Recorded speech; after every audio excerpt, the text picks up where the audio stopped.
राजा वरेण्य की व्यथा और ज्ञान की खोज बहुत समय पहले की बात है। एक महान और प्रतापी राजा थे जिनका नाम वरेण्य था। वे एक अत्यंत धार्मिक और न्यायप्रिय शासक थे। उनकी प्रजा सुख और समृद्धि से जीवन व्यतीत कर रही थी। राजा वरेण्य के पास धन दौलत, शक्ति और एक विशाल साम्राज्य की कोई कमी नहीं थी। उन्होंने अपने जीवन में सभी भौतिक सुखों का आनंद लिया था, लेकिन इसके बावजूद उनके मन में एक गहरी बेचैनी थी। एक अनजाना खालीपन उन्हें हमेशा परेशान करता था। एक दिन वे अपने राजमहल के उद्यान में बैठे थे। वे फूलों को खिलते और मुरझाते देख रहे थे और उन्हें यह महसूस हुआ कि यह जीवन भी एक दिन समाप्त हो जाएगा। उन्होंने सोचा, मैंने अपने जीवन में बहुत कुछ प्राप्त किया है, लेकिन क्या यही सब कुछ है? क्या इस जीवन का कोई गहरा अर्थ नहीं है? मुझे लगता है कि मैं कुछ बहुत महत्वपूर्ण चीज खो रहा हूं। इस विचार ने उनके मन को अत्यंत व्यथित कर दिया। वे अपनी इस मानसिक अशांति का कारण नहीं समझ पा रहे थे। उन्होंने अनेक विद्वानों और ऋषियों से इस विषय पर चर्चा की, लेकिन कोई भी उनके सवालों का संतोषजनक जवाब नहीं दे सका। उन्होंने त्याग और वैराग्य का विचार किया, लेकिन उनका मन फिर भी अशांत था। वे जानते थे कि उन्हें एक ऐसे गुरु की आवश्यकता है जो उन्हें जीवन के वास्तविक उद्देश्य का मार्ग दिखा सके। गणेश का अवतरण और गुरु शिष्य संबंध। अपनी सभी कोशिशों के बाद निराश होकर राजा वरेण्य ने सब कुछ छोड़कर भगवान गणेश की तपस्या करने का निर्णय लिया। वे जानते थे कि गणपति ज्ञान के सागर हैं और केवल वही उनकी शंकाओं का समाधान कर सकते हैं। वे राजसी वस्त्रों का त्याग कर एक साधारण साधु की वेशभूषा में वन की ओर निकल पड़े। उन्होंने एकाग्रता से भगवान गणेश का ध्यान करना शुरू कर दिया। उनकी तपस्या इतनी गहरी थी कि स्वयं भगवान गणेश उनके सामने प्रकट हुए। वे अपने चिर परिचित रूप में थे, एक विशाल शरीर, हाथी का मुख और 4 हाथ। उनके मुख पर एक शांत और सौम्य मुस्कान थी। गणेश जी ने राजा वरेण्य से पूछा, हे राजा वरेण्य, तुम किस इच्छा से मेरा ध्यान कर रहे हो?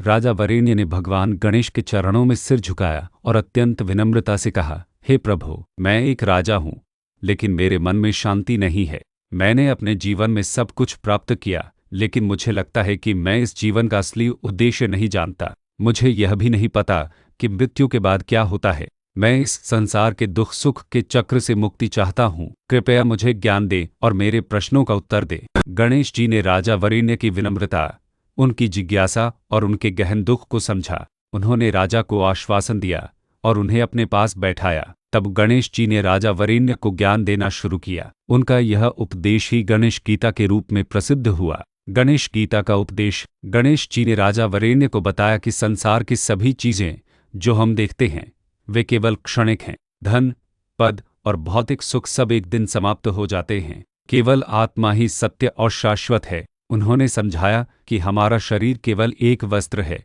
जिसे आत्मा धारण करती है और मृत्यु के बाद आत्मा नए वस्त्र धारण कर लेती है। उन्होंने कहा, हे वरेण्य, तुम अपने आप को केवल शरीर और मन मत समझो। तुम अमर आत्मा हो जो इस शरीर में निवास करती है। इसके बाद गणेश जी ने मोक्ष प्राप्त करने के 3 प्रमुख मार्गों का वर्णन किया है। ज्ञान योग ज्ञान का मार्ग। गणेश जी ने कहा, सबसे पहले ज्ञान ही मुक्ति का मार्ग है। तुम्हें यह समझना होगा कि तुम कौन हो। ज्ञान की खोज करो और यह जानो कि तुम और मैं, हम सब एक ही परम ब्रह्म के अंश हैं। इस मार्ग पर चलने के लिए तुम्हें ध्यान और आत्मचिंतन का अभ्यास करना होगा। उन्होंने समझाया कि जब ज्ञान का सूर्य उदय होता है तो अज्ञान का अंधकार स्वतः ही दूर हो जाता है। कर्मयोग कर्म का मार्ग। दूसरा मार्ग है कर्म का मार्ग। गणेश जी ने कहा, तुम अपने सभी कर्तव्य करो, लेकिन उसके फल की इच्छा मत रखो। एक राजा के रूप में तुम्हारा कर्तव्य अपनी प्रजा की रक्षा करना और न्याय करना है। तुम अपने कर्तव्यों को बिना किसी फल की आशा के करो। यदि तुम अपने कर्मों को मुझे समर्पित कर दोगे तो तुम कर्म के बंधन से मुक्त हो जाओगे। भक्ति योग भक्ति का मार्ग। गणेश जी ने कहा, तीसरा और सबसे आसान मार्ग भक्ति का मार्ग है। तुम पूरी श्रद्धा के साथ मुझ पर विश्वास करो, मुझे अपना सब कुछ मान लो। मैं तुमसे वादा करता हूं कि यदि तुम मुझे पूरी तरह से समर्पित कर दोगे तो मैं तुम्हें सभी दुखों से मुक्त कर दूंगा। मैं तुम्हें इस संसार के चक्र से निकाल लूंगा। अंत में गणेश जी ने राजा वरेण्य को अपना वास्तविक विराट रूप दिखाया। उन्होंने राजा को बताया कि वे ही ब्रह्मांड के निर्माता, पालक और संहारक हैं। उन्होंने कहा, तुम्हारी आंखों से जो भी दिखता है वह सब मैं ही हूँ। मेरे अंदर ही यह सारा ब्रह्मांड समाया हुआ है। तुम और मैं, हम सब एक ही परम ब्रह्म के अंश हैं। उपदेश का परिणाम।